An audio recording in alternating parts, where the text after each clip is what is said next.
Good evening, everyone. My name is Virginia Stevenson, and I'm the chair of the Manitoba Master Gardeners Association.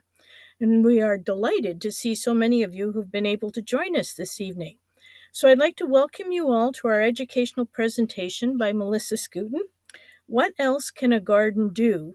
We're exploring the therapeutic power of plants.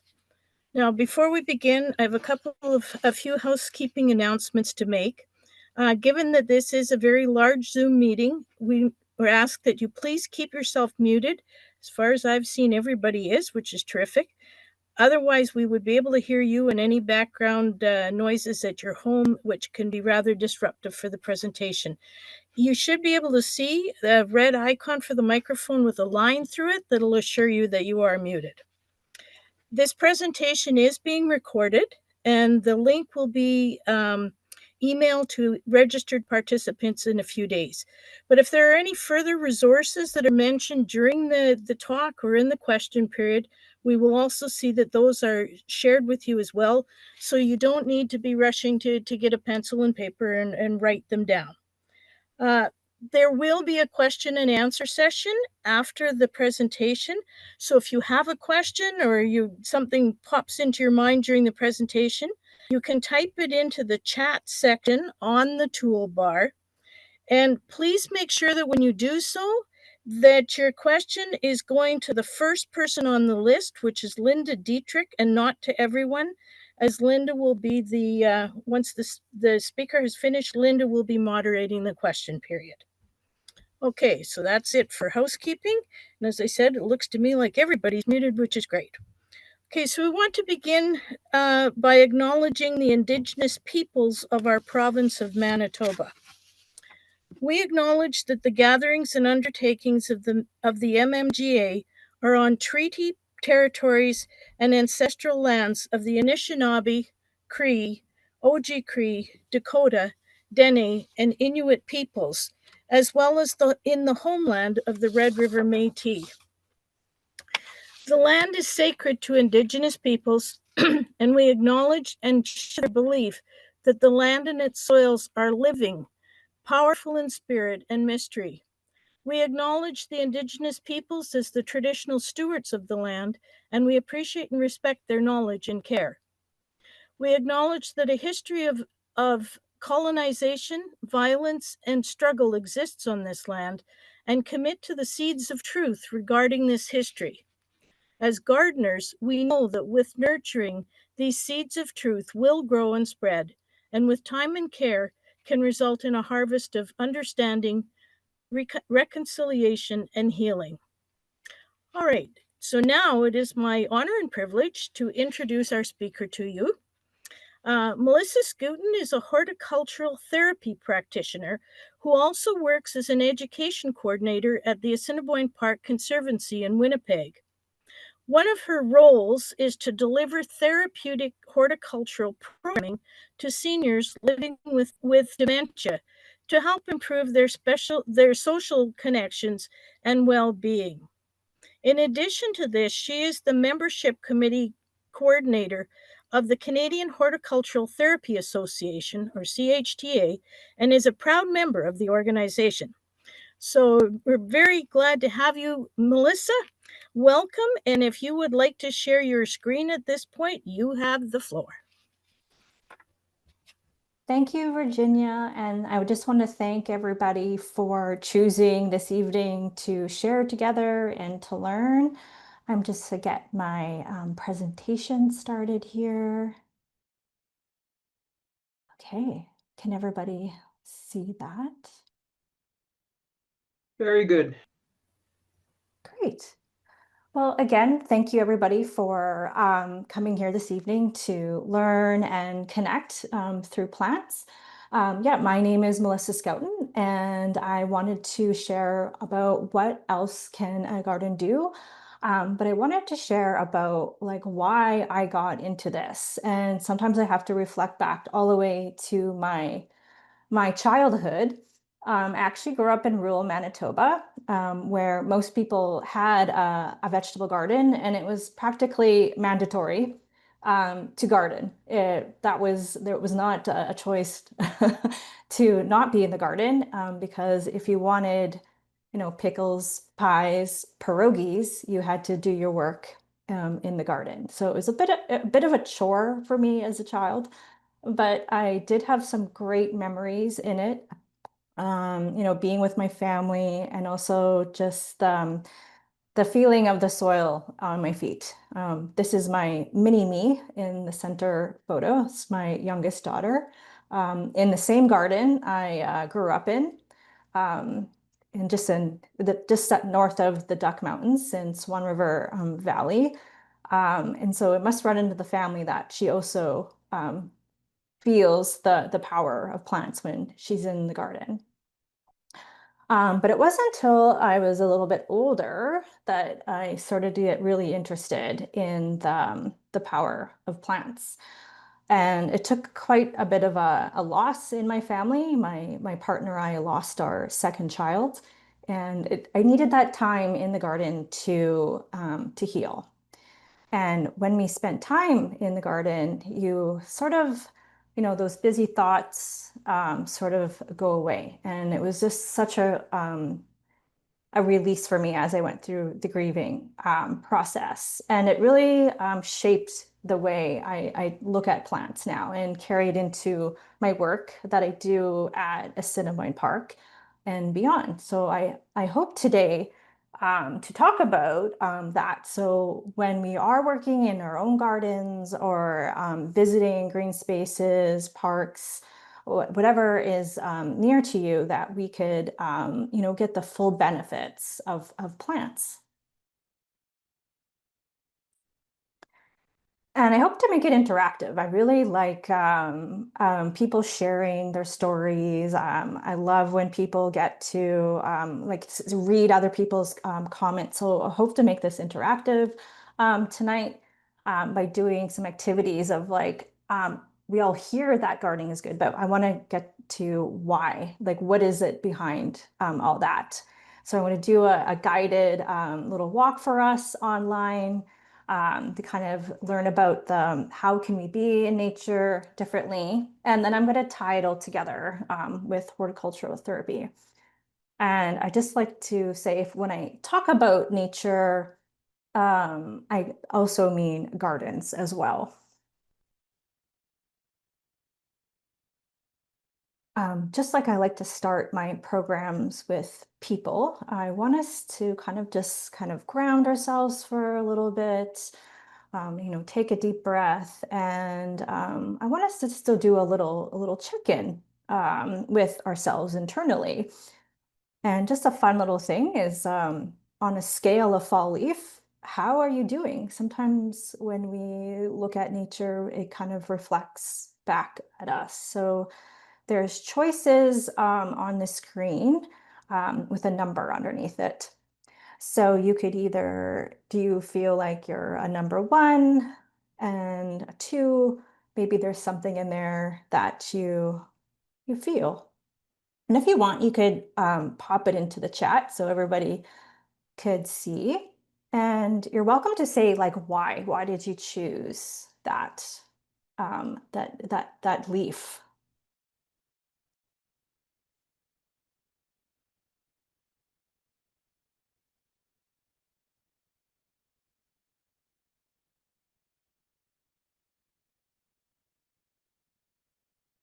Awesome.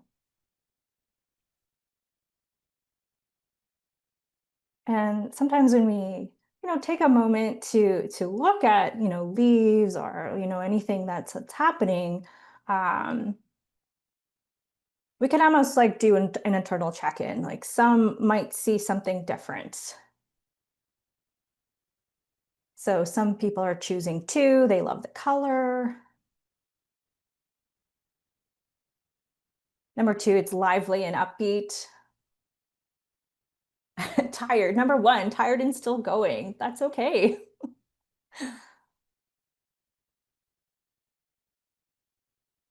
And some people number one. Looks like number one and two. Maybe we're not ready for snow. And by the way, I took all these photos within the last 3 weeks, so there has been snow in the province. Okay, thank you, everyone. I like to do this in my programs. It's a great way to engage people's feelings, and I could like go through like the program, knowing if they're tired, do I need to slow down the pace? If they're feeling really energetic, what can we do to keep that energy going? But nature metaphors are such a great way to sort of connect with something that's more than we are.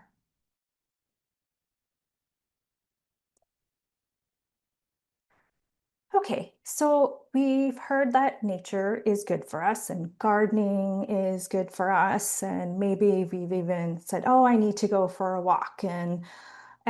But why is going for a walk good for us?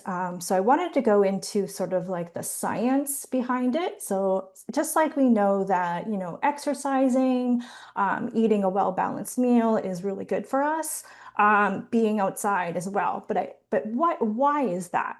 So there's a theory called biophilia, and it was sort of coined by O.E. Wilson. He was a biologist, a naturalist, and an entomologist.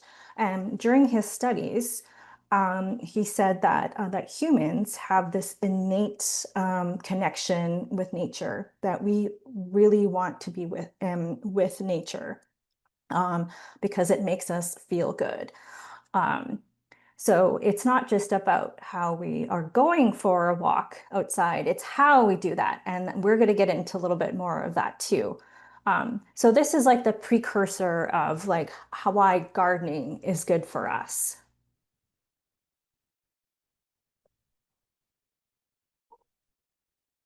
There is a neurologist in the United States. His name is Oliver Sacks, and he coined the term hortiphilia. So that's our innate desire not only to be with nature, but now we want to interact with it. We want to manage it.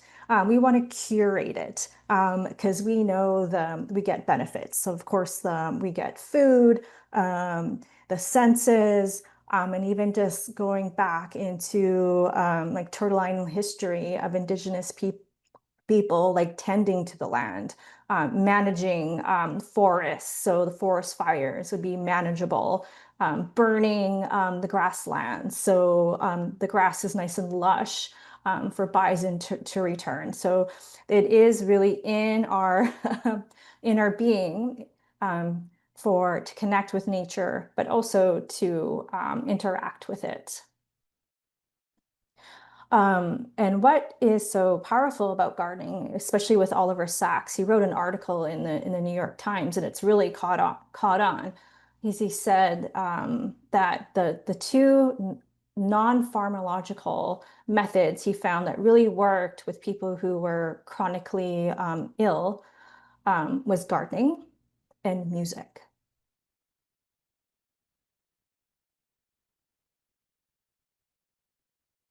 Okay, so now we know that nature is good for us, gardening is good for us, but what are I like to say, the active ingredients behind all those things?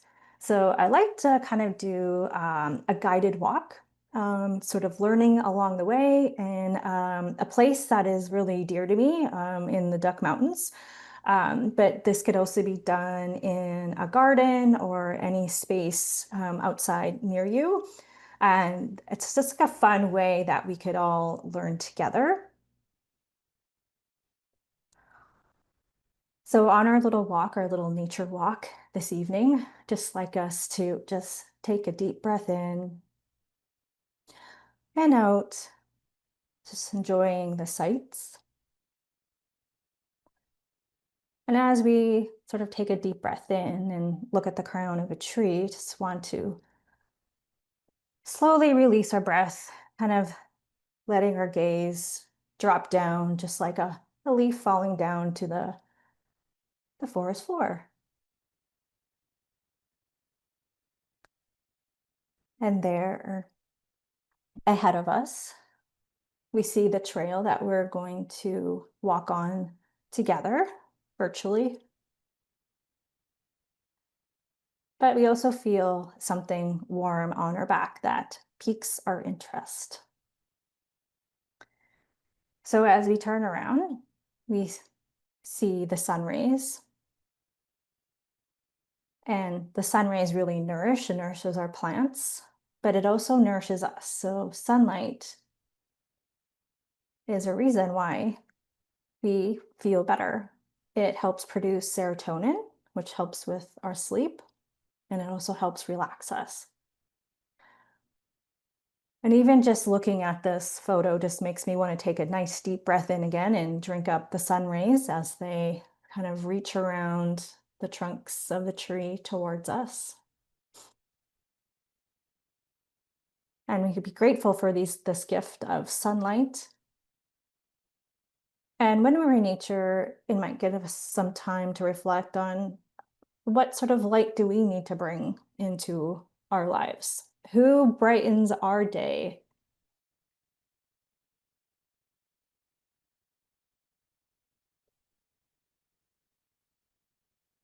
And as we continue down the trail, there's something about nature's roughness that lights up our brains. So as we kind of gaze onto the forest or our gardens, we might see some patterns, even though they may not be familiar to us, but they're just so comforting. And these are called fractals. So fractals are repeating patterns in nature. They're like how a trunk of a tree sort of, goes up in a single stem and starts branching off into smaller, branches and then twigs, rivers, clouds, patterns on the leaf, etc. When we see these, our brain really lights up. It's really calming. And one way how we could sort of maybe appreciate fractals in our garden or wherever we are is just taking a moment to appreciate these things, like the patterns on the leaf, the edges, the cute scallops on a pine cone. Maybe next time. I know get so busy in our garden, we forget to kind of sort of appreciate the small stuff.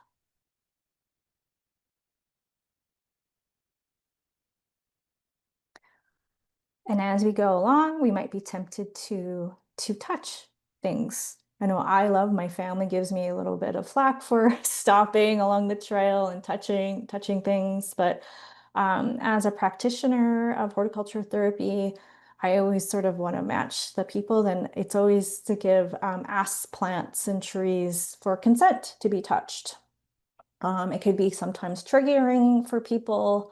Um, and we want to treat the plants just like people. And touch is like a really great way to activate our senses. But also, plants have these amazing defenses to protect themselves from munching herbivores. And those are those plant smells. So you probably have heard of forest bathing, where we're soaking up the smells of the forest, but there really are the essential oils that help protect the plants. And it turns out these things called phytocides are actually really good for us.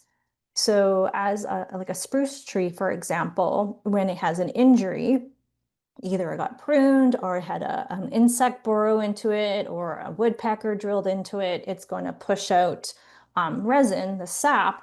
But this sap has anti-inflammatory properties, antifungal, and they're really good for us to smell. So we may want to, and when we ask a tree for permission to touch, we could gently roll the needles in between our fingers and have a nice little snip to get those benefits. But my favorite thing to introduce into programs is the big globs of sap on a spruce tree. But Indigenous people would call these thunderbird eggs. So they are harvested late in the winter to put into the sweat lodges, and of course to get those lovely benefits of the smell of the tree.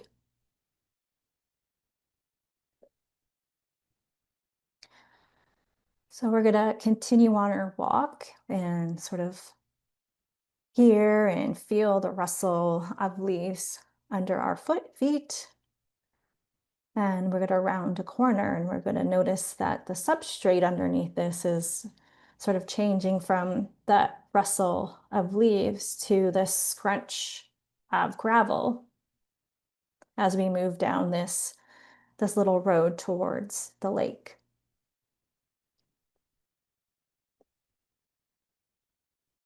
So we're just going to stop here at the edge to take in another active ingredient of how nature could help. But first I wanted to maybe ask, or maybe get us to think about what is your favorite place to be outside? And what is the sound? What does your favorite place sound like?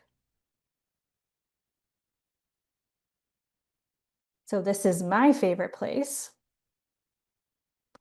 and nothing tells me that I'm home when I hear the rustling of the aspen leaves. It really transports me back to this place. So sound, nature sounds really help relax activate our parasympathetic system. So our bodies work in two. We have that fight and flight mode, but we also have something to help balance that is the parasympathetic system. So that's that rest and digest. So when we hear sounds in nature, they really help activate that.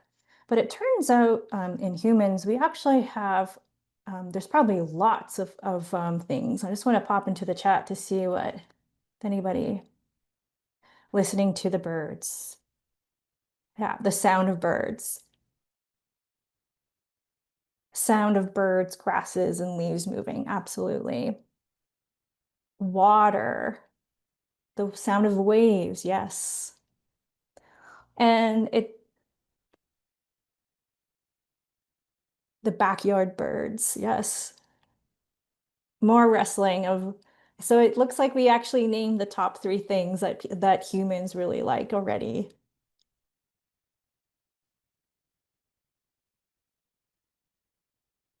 So that, yes, it is wind, water, and birdsong. So, so I like to think about this when I'm doing programs with people, like how can I bring these elements in, or what type of plants can I bring, or what can I point out in what can I have people sort of notice on their own about sound, but also get them to think about what does their favorite place sound like.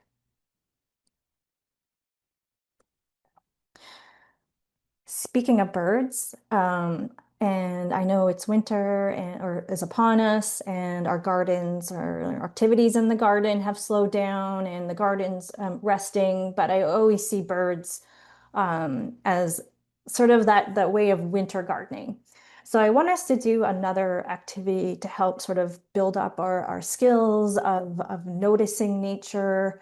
It's definitely something that is very fundamental to the work I do, especially at Assiciboine Park, because we're a place where we help to inspire people to conserve. And if we don't have a connection with nature, like, or have access to nature, how can we love nature? And if we don't love nature, we may not be inclined to protect it. And certainly nowadays, like, nature needs a lot of protecting. And I like to do activities with people to how do we spark that sort of, how do we activate that love for nature again? And one way, especially we could do in the winter, but it definitely can translate to a plant, is slow birding. So slow birding is a wonderful way. You don't need to know the names of the birds. You are just appreciating the behaviors. And nothing is more delightful than when nature chooses your garden, when we have migratory birds stopping by to fuel up, to rest, but also those winter birds that stay all year round. And the good thing about birds is that they're everywhere. So no matter where we are, where we're working, urban, rural, there are going to be birds. So it's very accessible. So I want to do another activity with everyone. I'm going to show some photos of birds. I want us to help like refrain from naming the bird. I just want us to kind of just notice maybe colors, behaviors, etc. So we're gonna have fun. I want everybody just to kind of, you could put your things that you noticed about the bird in the chat, and there's one rule. You have to have a wrong answer. I don't want you to name the actual species of the bird. And I'm going to explain why and work this into horticultural therapy, but it's gonna have fun. Okay, here's the first photo.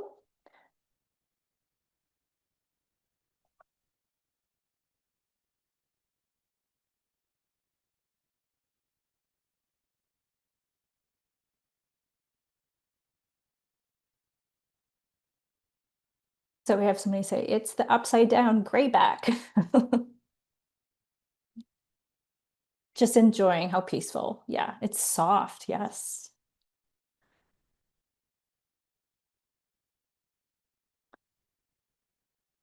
And the beautiful thing about gardens is that there could be great habitats for birds, especially if we incorporate native plants. Oh, tiny puff, I like that. Playful. So sometimes what happens when we name birds, we stop noticing things. Would we have noticed that it was playful or soft if we named it and moved on? Okay, next bird.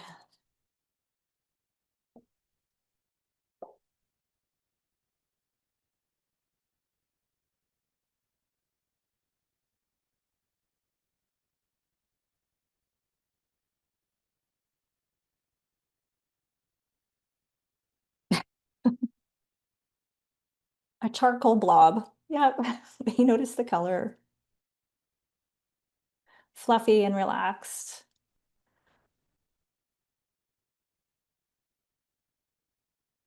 Yeah, the shape. It looks like oh yes, tightrope walker. It's eating the seeds. So another reason why we need to leave the leaves and leave the seed heads in our garden. It is very well balanced. Thank you. Okay, last one. I mean, this one was quite the symbol. These past few weeks within the sports world, we all know this bird.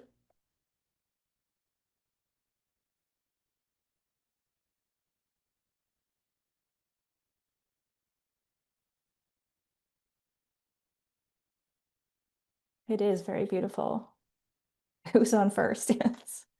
Stained glass, yes. Okay. Sir, keep an eye out.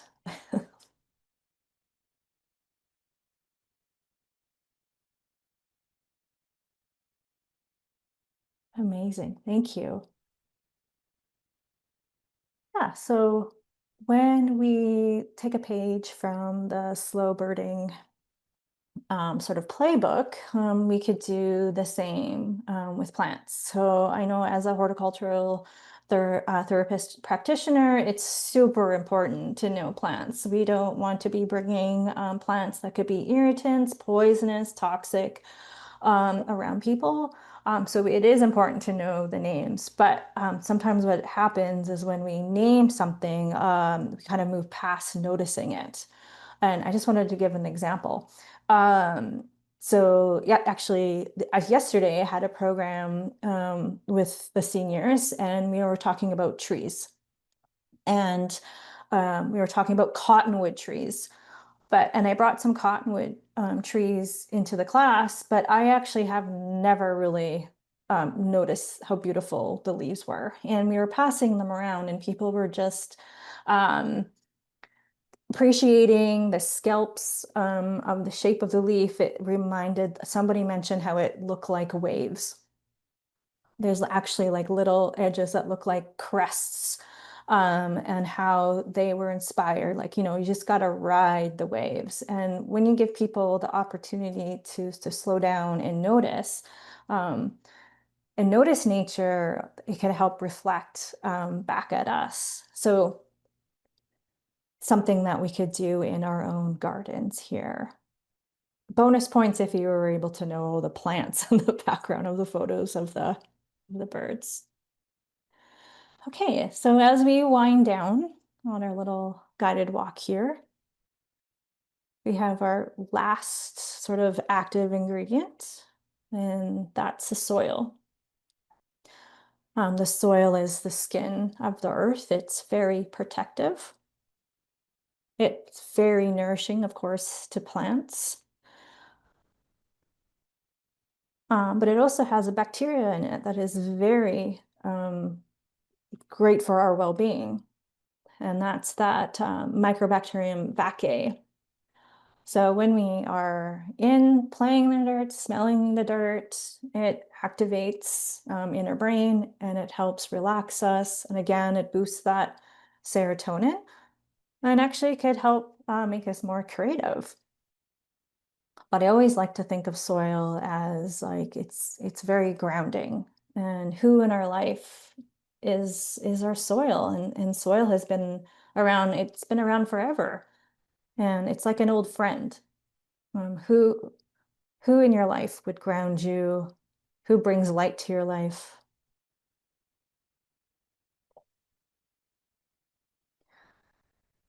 So as we sort of recap on our little things, now that we know sort of the active ingredients, how sunlight kind of boosts serotonin and sleep is so important. Those fractals, those fun shapes, how can we bring those? Maybe the plant choices you bring. Look at the shapes of them. What brings curiosity? Smells, those photo sides. Of course, herbs are great to bring into the garden, but what else can we bring to help crush the smell and to sniff? Nature sounds. How can we attract birds into our garden and spaces? Hearing those things, seeing those things, the wind, and of course, soil. Get to smell the soil and play in the soil. So we may have never been aware of these things and how we benefit from them, but they could definitely translate into a more curated garden. And when we need nature or when we're not feeling well, the being outside, we really get the benefits of it. So every dose counts, even if you're by a window looking out into your garden, you're going to get the benefits. Just gazing at a tree, even the shapes of the clouds, you're going to get those benefits in. Even if you have a little plant by you and just feeling the leaves, you're going to get those benefits too.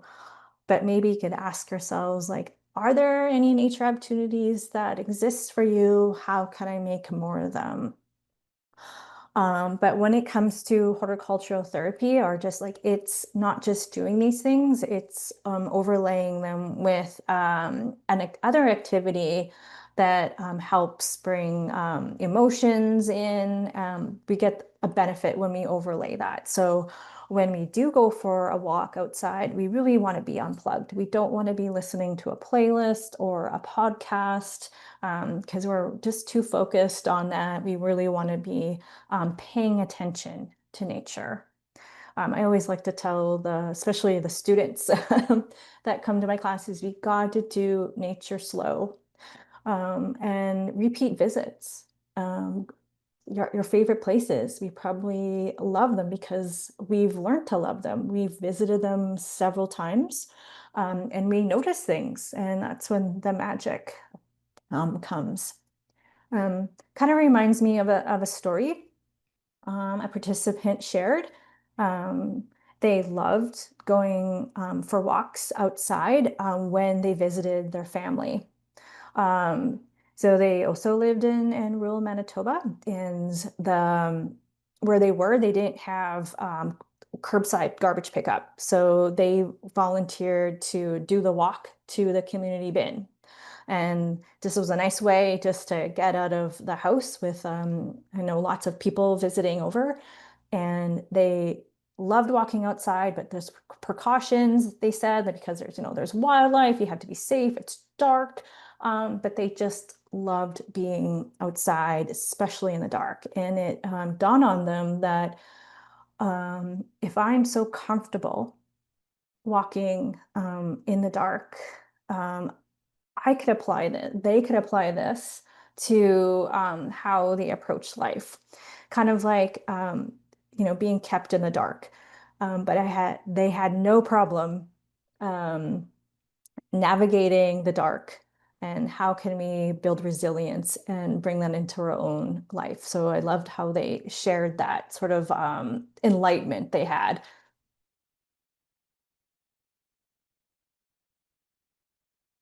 So I just wanted to share about, like, well, what is horticultural therapy? So we kind of went to the beginning of like why nature is really good for us, those active ingredients, and how did that come to horticultural therapy?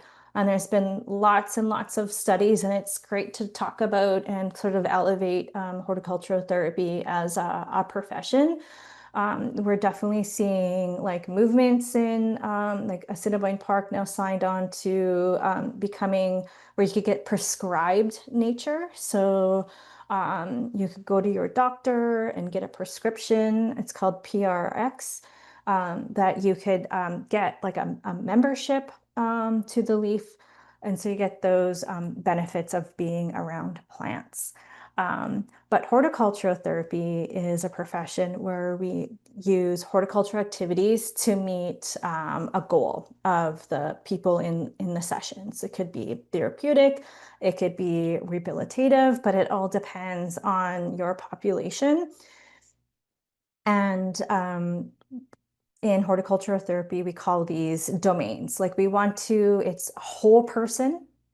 It's very person focused with the overlay of horticulture and your facilitator.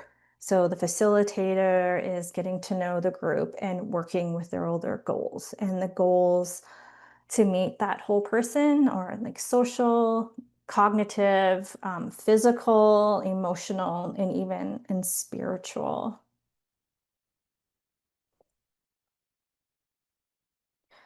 So in Canada, there is an organization that helps process registration. It's voluntary, and um, there's a lot of knowledge and skills you need to bring to the professional. Of course, you need to know, you got to have your horticultural skills, and also your human service skills. You're working with people, and every path becoming a registered horticultural therapist is vast depending on the person. For myself, I work with seniors, but other populations could be people who live with a disability, people who've been like incarcerated, they're in prison, schools. You could apply horticultural therapy to any sort of demographic. There's two designations in Canada and also the US. There's the American Horticultural Therapy Association as well. There's one in Scotland called Thrive. They're more social, therapeutic based. But the way I like to tell the difference between the two is a horticultural therapist technician is kind of like your exercise group facilitator. Like you have the peppy facilitator who's going through your exercises, meeting the group goals, whatever, if it is social, maybe it's cognitive or even creative, it could be very artistic, and you're doing that as a group.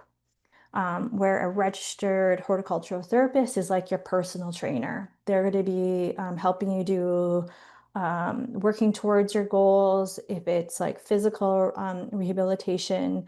Some of my colleagues, I know across Canada, do some great work with people who've, experienced, trauma,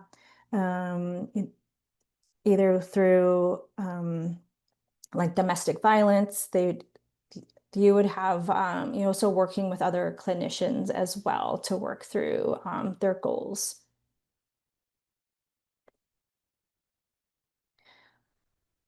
And this like training that I've gone through or practitioners go through has really sort of opened up and changed the way I do things through my work.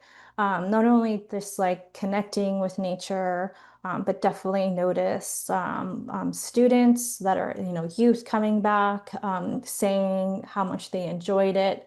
But why was it important for them? With the senior groups. Even people have reported that they um, make their medical appointments sort of around the time they do the program because they're just happier. So that's like really good feedback that I love.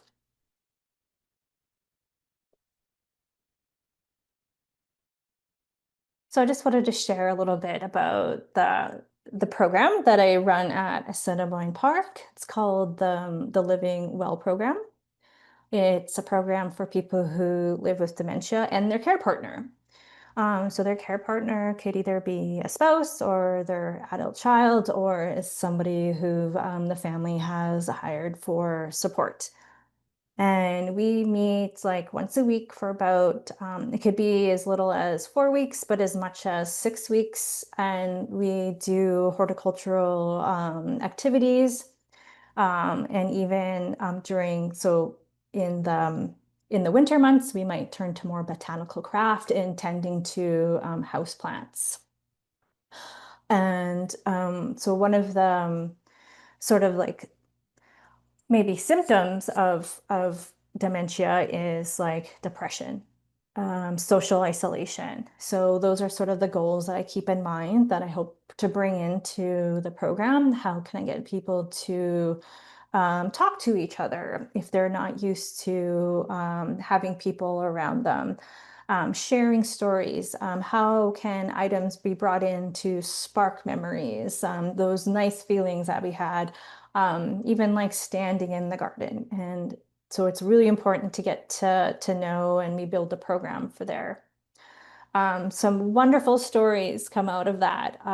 We were serving a tea once, and it was a type of tea made from a plant that when you add an acid to it, it turns purple.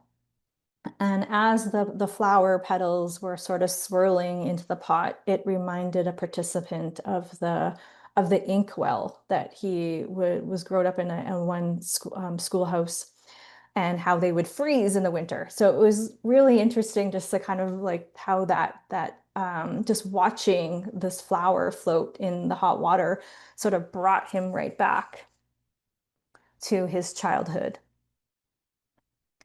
Of course, what can gardens do? We get a lot of food, so people love to grow and eat things. We do a lot of microgreens. I don't have like, I know it's sort of odd, like with working at Assiniboine Park, we have lots of beautiful gardens, but I can't actually work in the garden with the participants. So we got to really bring the garden inside or go outside. So I do have a grow light. We do lots of microgreens, house plants, taking care, and botanical craft. And we have an opportunity to do some passive nature connection by going to a walk. And sort of the photo in the top right is if we found a horned owl on a longer walk. So I like to build enough structure in the program, but it's those spontaneous moments that really bring out the magic. So we were enjoying the owl during our walk.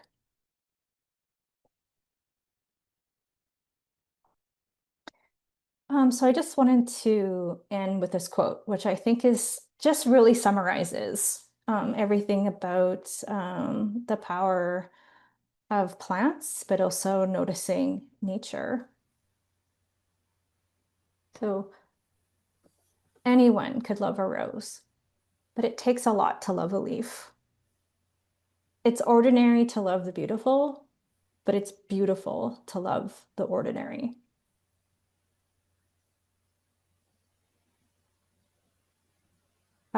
So to me, that really, we want to bring maybe fancy plants in or trendy plants in, but it's really just going back to the basics with populations and growing it from there. You never know what people notice and how that could help them through their day and beyond. I just wanted to thank everybody for staying along with me. If you have any questions, I have my email there. If you have any questions about becoming a horticultural therapist, I'm happy to to guide you along those pathways there, or just questions about nature.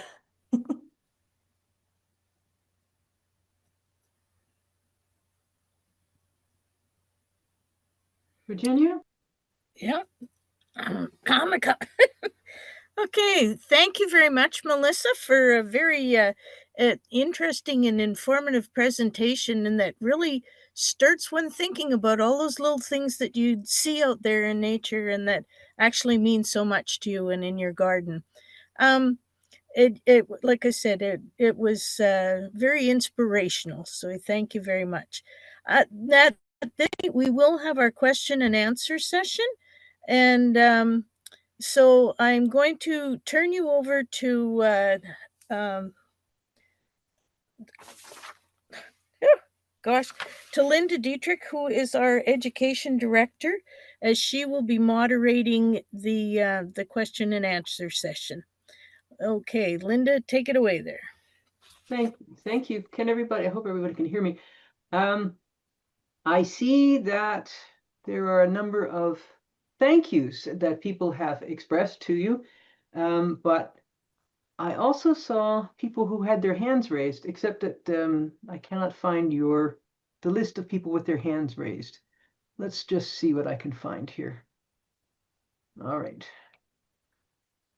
If you have a question and you would like to type it into the chat for everyone to see or directly to me on a new chat, I will take your questions as they come.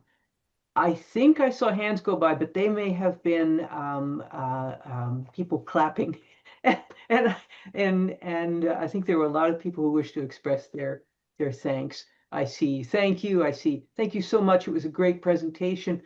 Thank you so much, Melissa. A great presentation. What a lovely way to spend the evening. What a nice thing to say. Okay. Looking for questions. Maybe I can start us off. Lorraine Stevens says, are there other programs such as these in Manitoba serving other population groups, for example, persons who are traumatized in some way?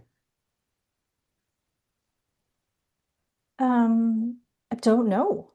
I mean, I'd love to meet them because as far as I know that I only Manitoba member actually in the Canadian Horticultural Therapy Association. Um, though I do know definitely like you don't have to name it, but I definitely know the work is being done. Of course, like with like indigenous groups, like getting back to land. Like we're working with elders. That's definitely, using the power of plants and story for healing. Fort White Farms is another example, working with youth. That get opportunities. Like that's one thing like gardening could do. It could build our confidence. We could, learn a new skill that we could, lead to employment. Um, those are some examples I could definitely think of the top of my head. Um, how does one get, Lorraine Endler asks, how does one get enrolled in your Living Well program at APC at Assiniboine Park? Yeah, so registration is on our website at assiniboinepark.ca. Our current session just started, and we will be doing another one probably later in the winter, or so I guess, early 2026, so maybe in February. So keep that in mind. We also partner with the Alzheimer's Society of Manitoba. So they also advertise the program in their newsletter. So that's how you could hear about it and enroll. Mhm. Well, I guess I could ask my own question. Oh, how many people are in a class? Diane wants to know. How many people are in a class? We have 6 couples, so there's like 12 people total. Mhm. And then we have volunteers, and I couldn't do it without the volunteers. Like they also have backgrounds in human services. So they actually, they bring that skill to and help with socialization. Okay. Pat would like to know how a person becomes a horticultural therapist.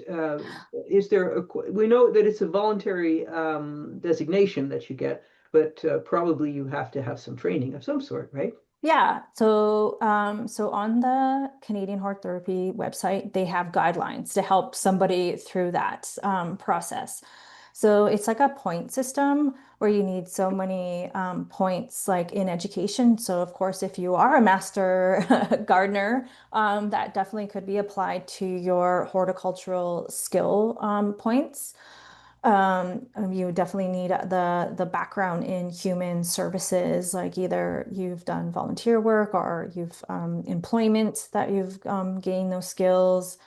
Like lots of people who are social workers sort of find this type of modality and will apply it to their work.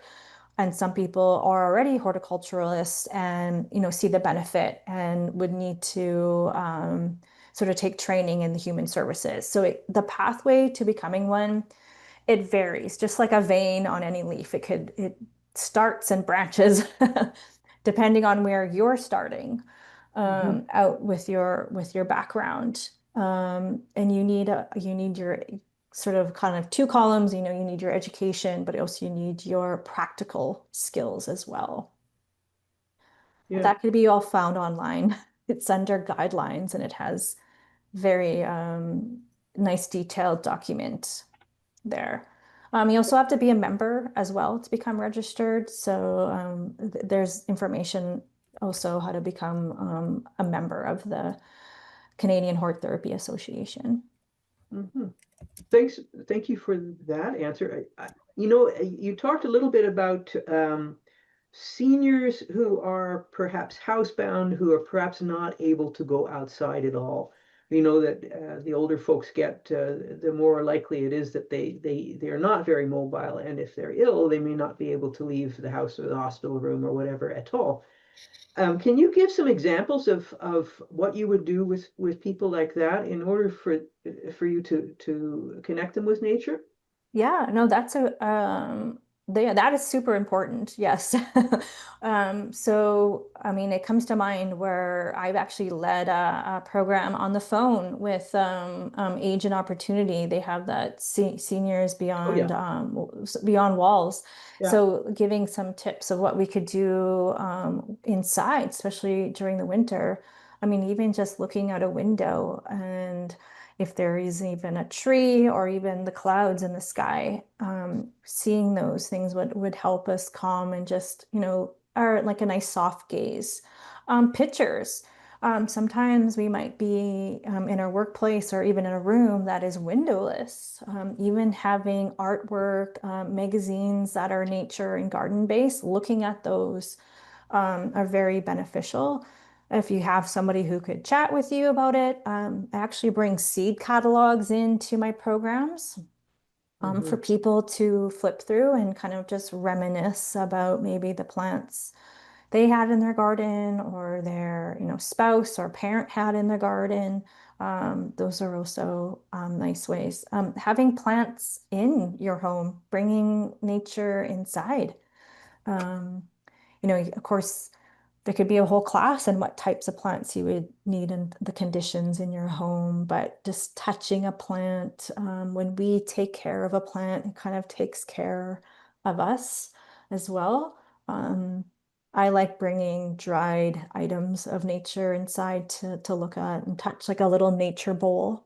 Could have collection of pine cones and just your curiosities that you like. Um, Seeing those, we definitely get the benefits. And food, we could just, good food. Hmm, that's interesting. Yeah. Many of us, as master gardeners, you don't you're preaching to the choir here. Yeah. We know how wonderful it is, nature is for everybody. But a lot of master gardeners, well, other people too, have a role to play in making public gardens, gardens for the public to Mhm. make use of, say along a pathway in a park, or in front of a school, or by a senior's place. We can learn so much from you about how to make those public gardens better for the people who use them. Can you give us some tips on what to include in a public garden that we're helping someone to construct? Yeah, I mean, that's a great question. And like it's for a general public, those opportunities to touch plants at different levels, like if, kids at a height or a senior who may, or anybody who's using a mobility aid could, safely reach over and touch at different heights. Those elements that we went over, like how can we bring sound into the garden with grasses, types of trees that would rustle a little bit more than other plants. Um, there is actually a really good book online. I think it's Sue Jeffries. She has a book about therapeutic gardens and sort of the elements of that. And it all depends on your population too. So if there are mobility aids, we want pathways that are wide enough that people could pass through. The substrate, is it, soft, rough, like elevations are important to consider. Areas to rest in shade, in sun. I know for people who live with dementia, it's important to kind of have an enclosed Mm. garden and a circular shape. So, it's okay to wander, but you're safely contained. So it all depends on maybe if it's a public garden, your neighborhood. Mhm. Definitely getting feedback from the neighborhood is great and what they would like. Really building it from their perspective and what their needs may be. Mhm. Mhm. Is there any other question that our audience would like to ask Melissa? Is there anyone else who has a question? Just type it into the chat, where you can click on everyone. You don't have to type it to me. Or you can try raising your hand, and I'll try to figure out how to recognize you. Virginia, is that your hand raised or what? No, I don't see it. I don't see a hand to raise. It's under React. It's under React. You have also not turned on your video, Virginia. Turn on your video so we can see. Yeah. There you go.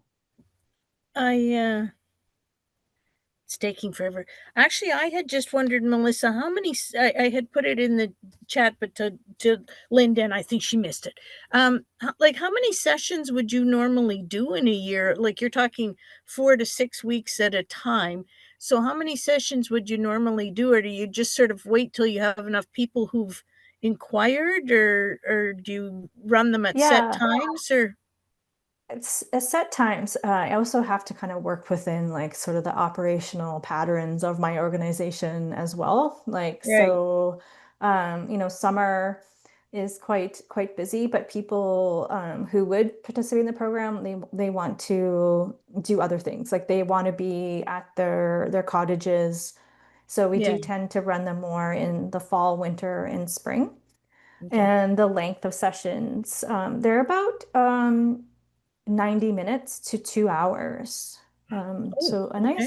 nice chunk of time. It's of course at a very nice slow pace. That's why I like working with seniors. I could I like that We slow pace. shuffle. We don't run. Um, um, but it's also like it's not just for the person with dementia, the care partners, they get a lot of benefits. So I also had to consider Yeah. them as well and their needs. Like some say, I do not want to take care of a plant. Please don't give me a plant to take care of. You know, they're taking care of a lot. So what else can we do to help pick up their mood and well-being? Um, I Like, definitely, my goal is actually to make a garden at Assiniboine Park where we can be a little bit more, working in it and immersed. My Okay. options is actually in the zoo right now. It's enclosed. I don't have to worry about deer. Or people, picking things and such. As we know, you've probably worked in community gardens. That could be a problem. Yeah. You have to watch out for those ground squirrels, though. Yes. In the zoo enrichment garden, they were digging up and eating it from underneath. Yeah, and that's been a successful garden. I guess a therapeutic garden for the animals at the zoo. Yeah. Yeah.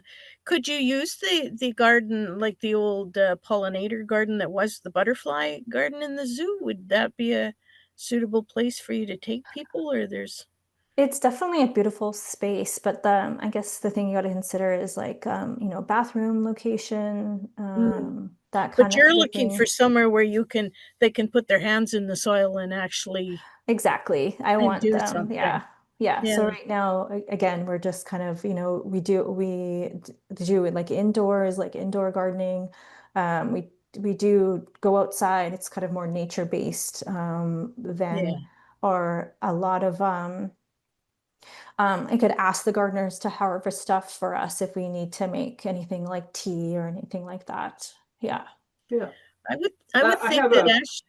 Oh, sorry, I was just gonna the last thing I was gonna say, I was just thinking about your caregivers and the just by going through the program, I think it would probably help them a lot in realizing things that they could do with the person and, like, just by taking them outside or, like, they may not wanna look after a plant, but there are definitely places that they could go and that will be of benefit to the person that they're with and probably themselves that they might not have thought of these things. Yeah, no, So, that definitely happens, especially I definitely keep that in mind. Like yeah, we've made Zen gardens like with the sand and we, arrange walks that they could take home to do. I definitely notice it more with people who like maybe their home care worker have definitely taken stuff back with them to do with yeah, their other clients. Yeah. yeah, because I have I mean, another you're question spreading the for, word. yeah, Yeah. Yeah. I have another Sorry, question Linda. here, Virginia, if you don't mind. Yep. Um, Darlene would like to know what Melissa thinks about this. Uh, a lot of us, as I said, are master gardeners in the audience. How do we get the message of the value of gardens out to the public and the value of nature to the public? Oh, that's I love that. Um, We do make I public guess I would gardens and have to work know with others. about like how a master gardener, like I know you said some of you are working, you're part of like designing community and public gardens. You could do Well, we help these. others to do that. We're basically Yeah. volunteer gardening educators. Okay. I think just like when the plant suggestions Hmm. that you would provide, it's not, there's like color and texture, but adding that other like it provides sound. It's an opportunity to touch. It's um maybe we don't, if it's safe to taste, can people Yeah, harvest yeah, yeah. it? Or it has a relationship to nature, like it's going to attract birds. It's a plant that, it's a winter plant that, winter birds are going to come. And when we see these birds, it lights up our life. Those are sort of another layer you could add on to the choices that you bring to the table. Yeah, thanks. Yeah. Yeah, a lot of what we do is remind people that sustainable gardens are diverse gardens that have lots of Hmm. life in them, life in the soil, plants and so on that are constantly growing and changing, and that provide habitat for all kinds of creatures as well.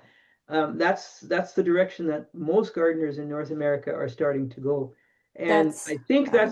that's the thing is to show people that there's so much else going on in your garden besides some green lawn or some some flowers or some annuals. And the more we do that and the more people do that in their own front yards, I think that makes a difference too, don't you think? Absolutely. Like you said, like if it's a monocrop of the same type of, and you see this a lot in like landscaping, like it's like Mhm. one type of grass. It's, yes, it's nice and flowy in the wind, but it doesn't really bring much of those fractals. Like there's not much different patterns there. And this is why, biodiversity is like why we need it as well. If we didn't have that biodiversity, it's really tied to our health. Yeah, absolutely. Well, I'm going to call on the audience. Oh, I see somebody else has put something up. Kathy Partridge, very interesting. Thank you for solidifying and putting into words what many of us feel when out in the garden. That's true. I really thank you for doing that tonight because it is something you can't really express very well unless you really think about it, and you've done a lot of thinking about it and actually know the science of what it is that affects us so much when we're out there. Yeah, we may not be aware of it, but now we are. So, Yeah, how do we get if when we're feeling low, what can we kind of go to the outdoor medicine cabinet to get that's more right. of? That's right. Um, Yeah, and but so yeah. But yeah, we could almost do a whole session on just like how and sharing. I'm sure all of us have a story of how Mhm. being in the garden has really touched us or really helped us. Well, you also broke it down into the active ingredients that we can focus on in order to make the garden more therapeutic, more interactive. Yeah. So can we bring in a bowl of interesting things that kids or that seniors can look at and be smelling and touching and noticing the fractals of the sound Yes. of water. You can actually put that in an office in an office setting if you wanted to, right? And certainly houseplants. A lot of people are really into houseplants in part because of the benefits of to your indoor Yeah. environment, I guess. Yeah, and just gazing at your plant on your desk or your table or counter is you're getting a lot Hmm. of yeah, Hmm. just noticing. Like again, like how many times have we passed a plant that we know it, like maybe we label it, but did we really look at it? What Yeah. did we notice? Yeah. Well, I mean, there are companies now that are supplying houseplants as companion plants. That's what they're calling it. And there are actually some companies that will give names to them, like, I don't know, Shirley and Joe, so that you can a lot of people live alone, and I suppose that this is something that can help people a little bit with their social needs as well, no? Absolutely. Like, lots like, I mean, lots of, cultural worldviews is that plants are people and they were the first on the earth and we're very young compared. So seeing as plants as teachers or companions, absolutely. Yeah. Well, I have to let you have the last word on that. I think in all humility, you Yeah. you said it. And I want to thank everybody who is here. As promised, we'll share. Melissa was gracious enough to allow us to record tonight's presentation, and there have been a couple of there's a book she mentioned, and a couple of other programs and organizations she mentioned, and I will try to put them into the email that I send to all participants with the video recording link. And once again, I sincerely thank you, Melissa. It was just such a lovely evening to think about these things, even as our gardens are slowly winding down and heading towards winter now. It was Yeah. just lovely to think about all of these things that our gardens do for us, which is Yeah. much more than provide us with carrots, as we learned tonight. Thank Thanks you so again so much. much Yeah. for coming. Yeah. We really, really appreciate it. And if you open the chat, you'll see all of the wonderful thank yous that people are putting in there. I'll let folks share for a little while longer with their thank yous so that you can see them, and then I will end the meeting for everybody. Okay? Thanks again, everyone, for coming out. Yes, thank you, everyone.